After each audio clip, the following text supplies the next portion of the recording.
اسرائیل کا حماس کے لیے اہم ایرانی فوجی رابطہ کار کو ہلاک کرنے کا دعویٰ۔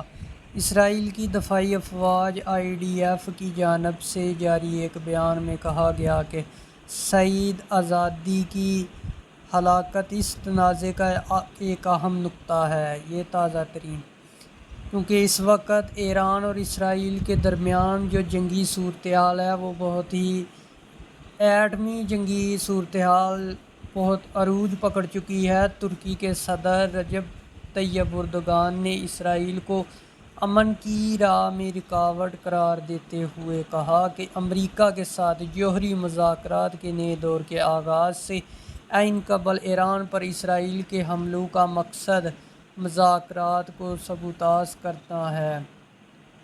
ایران کی نیوز ایجنسی نور نے وزارت صحت کے حوالے سے رپورٹ کیا ہے کہ 13 جون سے جاری اسرائیل کے ساتھ تنازع میں اب تک ایران میں کم از کم 430 افراد ہلاک اور 3500 سے زائد زخمی ہوئے ہیں۔ اس کے بعد ایران اپنا جوہری پروگرام نہیں روکے گا۔ ایرانی صدر۔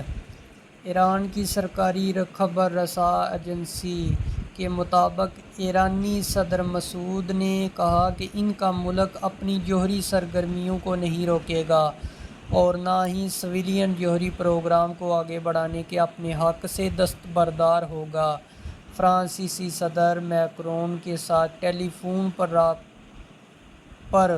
بات چیت کرتے ہوئے کہا، ایران اپنی جوہری سرگرمیوں پر اعتماد پیدا کرنے کے لیے گارنٹی دینے کے لیے تیار ہے، لیکن اس کے جوہری پروگرام کو دھمکیوں یا جنگ کے ذریعے ختم نہیں کیا جا سکتا۔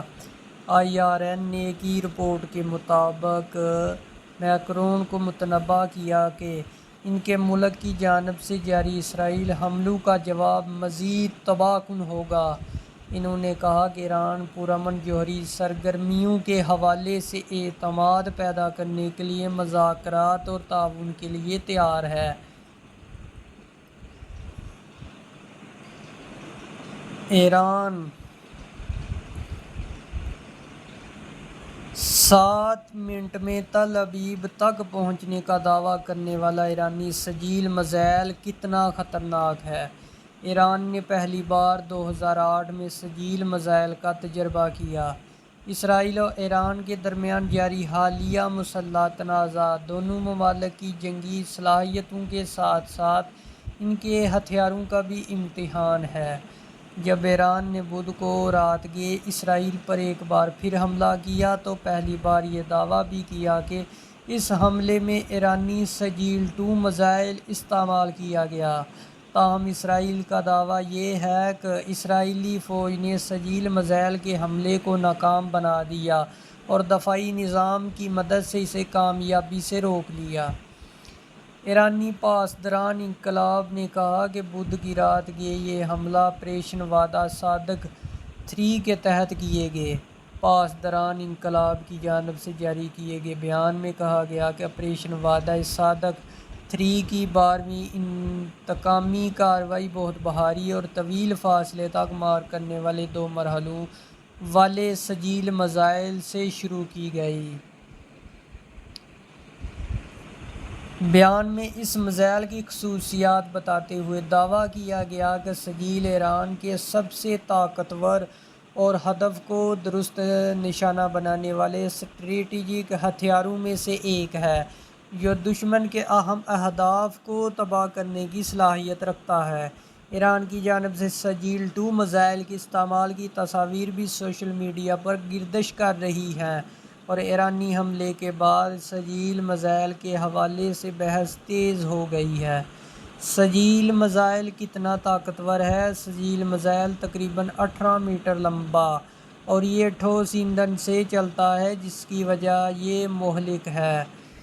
سجیل ایک درمیانے فاصلے تک مار کرنے والا بیلسٹک میزائل ہے جو 2000 کلومیٹر کے فاصلے تک ہدف کو نشانہ بنانے کی صلاحیت رکھتا ہے۔ اس کی رینج کے ساتھ یہ میزائل ایران سے پورے مشرق وسطی بشمول اسرائیل، جنوب مشرقی یورپ اور وسطی ایشیا کے کچھ حصوں کو نشانہ بنا سکتا ہے۔ اگر اسے ایران کے شہر نتنز سے داغا جائے تو یہ صرف 7 منٹ میں اسرائیلی شہر تل ابیب تک پہنچ سکتا ہے۔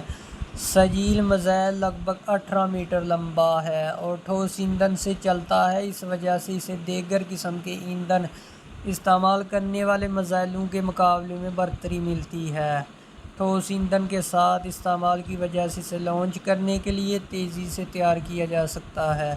اس میں دھماکہ خیز مواد ذخیرہ کرنے کی بہتر صلاحیت ہے اور یہ لڑائی کے دوران زیادہ مؤثر ثابت ہو سکتا ہے۔ یہ میزائل تقریباً 700 کلو گرام وزنی وار ہیڈ لے جا سکتا ہے اور اس کی بدولت اپنے ہدف کے خلاف کافی تباہ کن صلاحیت رکھتا ہے۔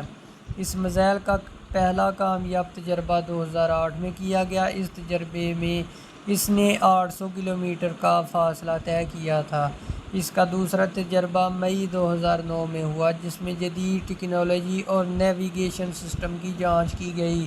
امریکی think tank centre for strategic and international studies کے مطابق سجیل میزائل کی کئی قسمیں ہو سکتی ہیں۔ 2009 میں ایران نے سجیل 2 نامی میزائل کا تجربہ کیا تھا۔ ایک غیر مصدقہ رپورٹ میں کہا گیا کہ سجیل 3 اس سے بھی بہتر ہو سکتا ہے۔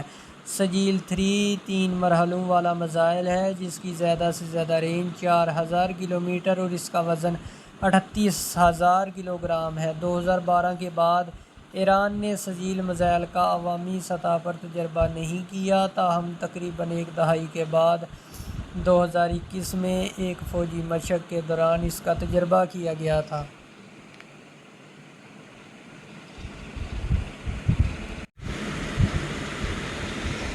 ایران میں یورینیم کی افزودگی 3.67% کی حد کہاں سے آئی اور دنیا کے لیے 60% افزودہ یورینیم پریشانی کا باعث کیوں؟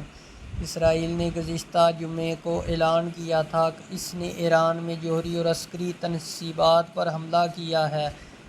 اسرائیل نے گزشتہ جمعے کو اعلان کیا تھا کہ اس نے ایران میں جوہری اور عسکری تنصیبات پر حملے کیے۔ ان حملوں میں سے قبل international atomic energy agency IAEA کے بورڈ آف گورنرز نے ایران کے خلاف 2015 میں جوہری معاہدے میں درج وعدے پورے کرنے میں ناکامی کی ایک نئی قرارداد منظور کی تھی۔